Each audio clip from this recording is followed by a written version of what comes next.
With Call of Duty Modern Warfare 3 on the way, the old rambling about skill-based matchmaking is back. As someone who've played the game since Call of Duty 4 up until today, I'm very excited to play the classic Modern Warfare 2 maps on launch. I know I won't enjoy all of those games because I will have to sweat in some of them. Sadly, skill-based matchmaking is going to stay for a long while because of you, and in this video I'll show you why. The most fun I ever had in gaming was just jumping into random lobbies from Call of Duty 4 up until Black Ops 3 and absolutely destroying randoms in public matches. It obviously wasn't always like that. I got destroyed myself for a while until I learned the game and got better in it. I'm sure that would describe the gaming experience for the majority of non-casual gamers. You start out as a noob, you get destroyed, you get a little bit better but then you don't get destroyed as much. You eventually become a good player and become the destroyer yourself. In modern day Call of Duty with skill-based matchmaking, destroying other players is a very rare occurrence. Skill-based matchmaking is not inherently bad. In fact, it's a must-have for any competitive game queue. Otherwise you would just have low elo players fighting against the absolute elite of the game and they would never rank up or learn anything.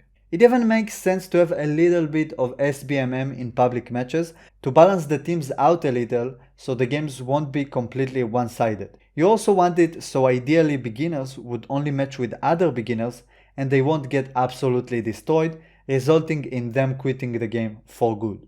Unfortunately, today in Call of Duty it seems like SBMM is enforced in every public match at every level, making almost every single game very competitive, which is not something you would want in an unranked playlist, where most players want to chill out and not be a tryhard.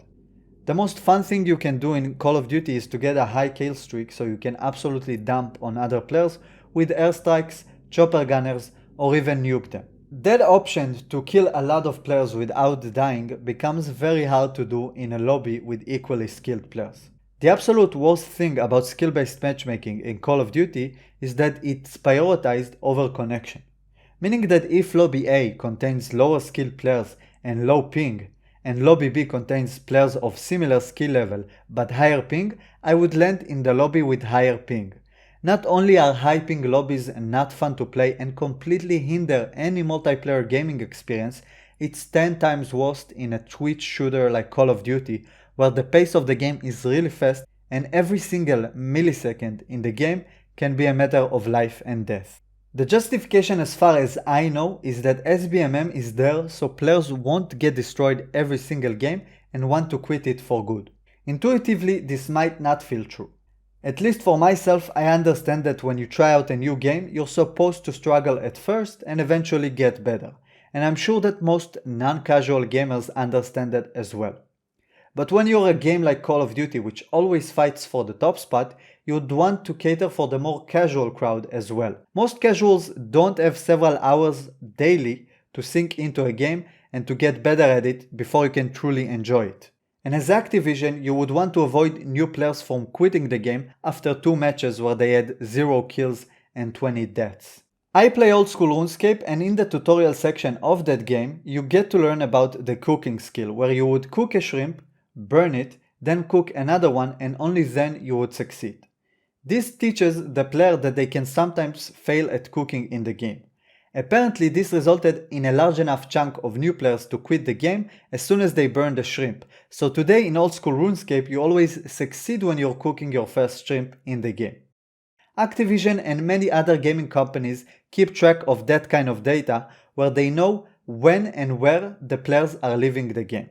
The only reason they still hold on to SBMM despite all the backlash and constant negative attention they get for it is because it overall results in more players staying in the game and buying their skins or battle passes. The bottom line speaks the loudest, and it seems that SBMM makes more money for Activision than it loses. So as long as you keep buying the game every year, they won't remove it. Boycotting the game won't be enough though. They would have to lose way more money from players boycotting the game than they earn from keeping the casual players through SBMM. Activision is a company, and the goal of every company is to make as much money as possible. Currently, SBMM is making them way more money than it loses, at least according to their analytics, and until SBMM starts losing money and hurt them financially, they would never get rid of it. That's why SBMM is probably never going away, and it's because of us.